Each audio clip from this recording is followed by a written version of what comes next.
Oke teman-teman, selamat datang di Basban Ajar YouTube channel.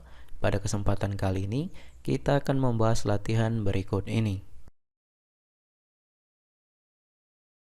Tetapi, sebelum kita masuk ke pembahasan video, saya akan mengajak teman-teman untuk terlebih dahulu mengklik tombol subscribe pada channel ini dan nyalakan loncengnya, lalu klik like pada video ini jika kalian merasa terbantu.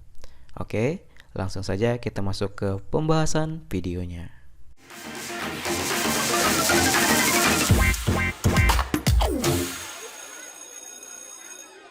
Oke teman-teman, di kesempatan kali ini kita akan membahas jawaban atau latihan tugas dari halaman 64 di buku Paket Bahasa Indonesia kelas 10 semester 1 kurikulum 2013. Langsung saja kita baca soalnya, kemudian kita jawab. Temukan gagasan pokok dan gagasan penjelas setiap paragraf dalam teks upaya melestarikan lingkungan hidup dengan mengisi tabel berikut. Jadi di sini kita akan menjelaskan atau memberikan jawaban gagasan pokok dan gagasan penjelas dari tiap paragraf, dari paragraf 1 sampai dengan ke-8 dalam teks upaya melestarikan lingkungan hidup. Silakan kalian baca di halaman sebelumnya. Langsung saja kita jawab di sini.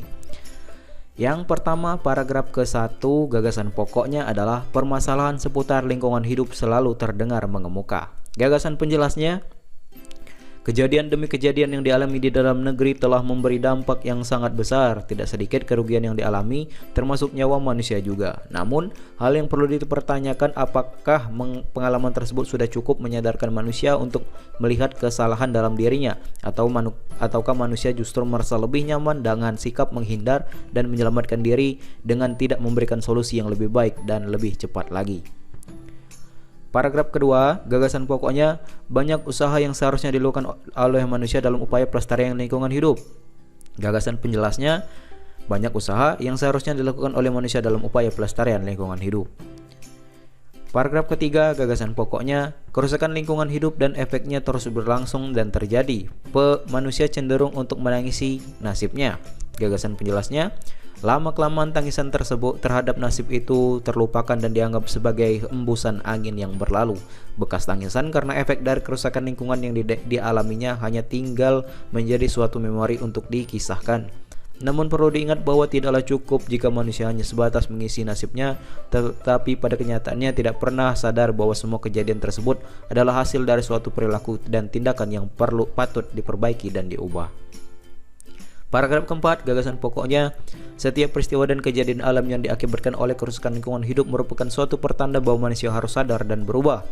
Gagasan penjelasnya, upaya rekonsiliasi menjadi suatu sumbangan positif yang perlu disadari. Tanpa sikap rekonsiliasi, kejadian-kejadian alam sebagai akibat kerusakan lingkungan hidup hanya akan menjadi langganan yang terus-menerus dialami.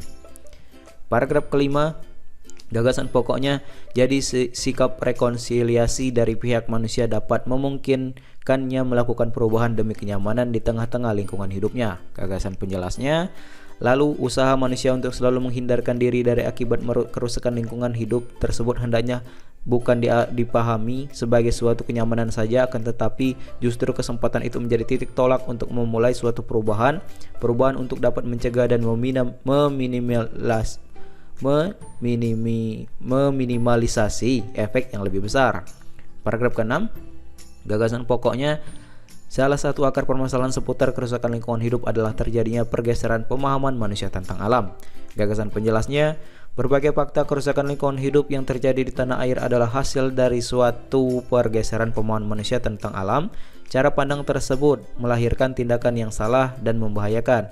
Misalnya konsep tentang alam sebagai objek. Konsep ini memberi indikasi bahwa manusia cenderung untuk mempergunakan alam seenaknya. Tindakan dan perilaku manusia dalam mengeksplorasi alam terus terjadi tanpa disertai suatu pertanggungjawaban bahwa alam perlu dijaga keutuhan dan kelestariannya. Paragraf ke-7, gagasan pokoknya, jadi alam merupakan objek yang terus-menerus dieksploitasi dan dipergunakan manusia. Gagasan penjelas, banyak binatang yang seharusnya dilindungi justru menjadi korban pemburuan manusia yang tidak bertanggung jawab. Pembalakan liar yang terjadi pun tak dapat dibendung lagi. Pencemaran tanah dan air sudah menjadi kebiasaan yang terus dilakukan. Polusi udara sudah tidak disadari bahwa di dalamnya terdapat kandungan toksik yang membahayakan. Paragraf ke-8, gagasan pokoknya. Berdasarkan kenyataan demikian, diperlukan suatu perubahan konsep baru. Konsep yang dimaksud adalah melihat alam sebagai subjek. Gagasan penjelasnya, konsep alam sebagai subjek berarti manusia dalam mempergunakan alam membutuhkan kesadaran dan rasa tanggung jawab.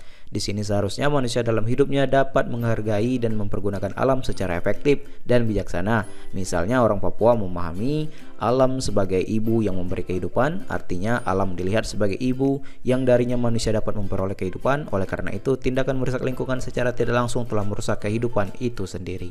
Nah, itulah jawabannya dari paragraf ke-1 sampai dengan ke-8, gagasan pokok dan gagasan penjelasnya. Silakan kalian salin dan masukkan ke dalam tabel. Semoga jawabannya membantu. Dan jika ada jawaban yang kurang jelas atau kurang kamu pahami, silakan kalian tanyakan di kolom komentar di bawah. Saya akhiri video kali ini dan sampai jumpa di latihan berikutnya.